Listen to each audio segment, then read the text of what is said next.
বাংলাদেশের social media এখন গুজবের কারখানা হয়ে গেছে। এই কারণে কোনো বিষয় নিয়ে আসলে মন্তব্য করা বা মতামত দিতে ইচ্ছা করে না।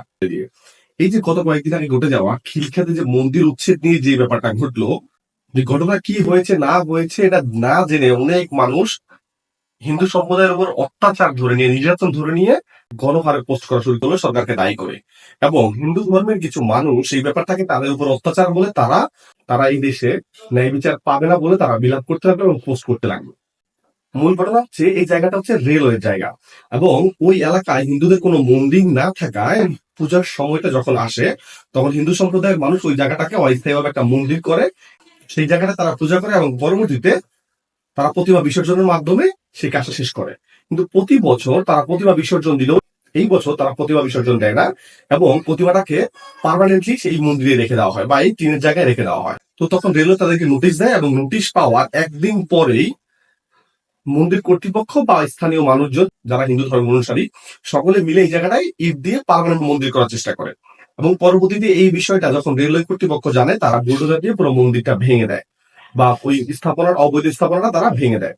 এখন এইখানে দুইটা গ্রুপের দোষ আছে। এখানে আমি সরকারের দোষটা দেখবো এই জায়গায় যে আপনারা উচ্ছেদ করবেন আপনাদের জায়গায়, ঠিক আছে, তবে এই জায়গাটাতে অবশ্যই আপনাদের উচিত ছিল প্রতিমাটাকে বের করে দিয়ে তারপর এই কাজগুলো করা। কারণ এইখানে এই এই প্রতিমাটাকে ভাঙার মাধ্যমে কোনো একটা ধর্মীয় বা কোনো একটা সম্প্রদায়ের মানুষের মনে আঘাত করার যে কাজটা সেটা রাষ্ট্র উচিত করে।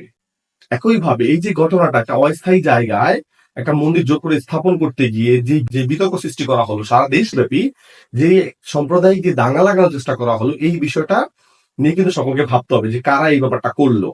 অস্থায়ী একটা জায়গাকে স্থায়ী বলে পুরো সম্প্রদায়ের মাধ্যমে ঠিক রথযাত্রার একদিন আগে পুরো হিন্দু সম্প্রদায়কে কারা উস্কে দিতে চেয়েছিল। এবং এটাতে আমি পার্শ্ববর্তী দেশ বলছি না, দেশের ভিতরে কোনো ধর্মীয় গোষ্ঠীর কিংবা কোনো সাম্প্রদায়িক গোষ্ঠীর কিংবা কোনো রাজনৈতিক মহলের কোন ষড়যন্ত্র আছে কিনা এই ব্যাপারটা খতিয়ে দেখা উচিত। তাই কিন্তু মাত্র বললেন, আমরা কিন্তু বলি নাই। আপনারাই বলছেন যে প্রতি বছর আপনারা পূজা করেন, পূজা শেষে আপনারা এটা বিসর্জন দিয়ে ফেলান। কিন্তু এবছরই আপনারা এই মন্দিরটাকে রেখেছেন। এবছরই আপনাদের উপলব্ধি হলো যে না, আমাদের এবছর থেকে প্রার্থনা করতে হবে প্রত্যেকদিন বিকেলবেলা। ব্যাপারগুলো কিন্তু একটু সন্দেহ। কারণ কি, যখন এই ইউনুস গভর্নমেন্ট হয়, শেখ হাসিনা ফ্যাসিস্ট যখন এ দেশ থেকে পালিয়ে যায়, আমরা দেখেছি আমাদের এই হিন্দু সম্প্রদায়কে অস্ত্র হিসেবে ব্যবহার করে, ঢাল হিসেবে ব্যবহার করে এই দেশকে অস্থিতিশীল করতে চেষ্টা করতেছে। বা কারণে সন্দেহটা কিন্তু ওইখান থেকে আসে। আপনি আগে যদি এইখানে মন্দির, এই যে আপনারা বললেন ইটা দিছেন, এটা যদি আপনি 6 মাস আগেও করতেন প্রশ্নটা কিন্তু আসতো না। যখন আপনাদেরকে মৌখিক নির্দেশনা দিল, আপনারা তারপরের দিনই ইট বালু দিলেন, তখন কিন্তু প্রশ্নটা কিন্তু চলে আসে। আমি আপনার সম্প্রদায়ের ছেলে, আপনি কি নির্যাতন হয়েছেন? আমার এই কপালে যে দাগগুলো দেখেন আওয়ামী লীগের উপহার। আমি পূজা দিতে গেছি, মায়ের মন্দিরে বিসর্জন দিতে গেছি, আমাকে কুবাইছে আওয়ামী লীগ, আমি বিচার পাই নেই।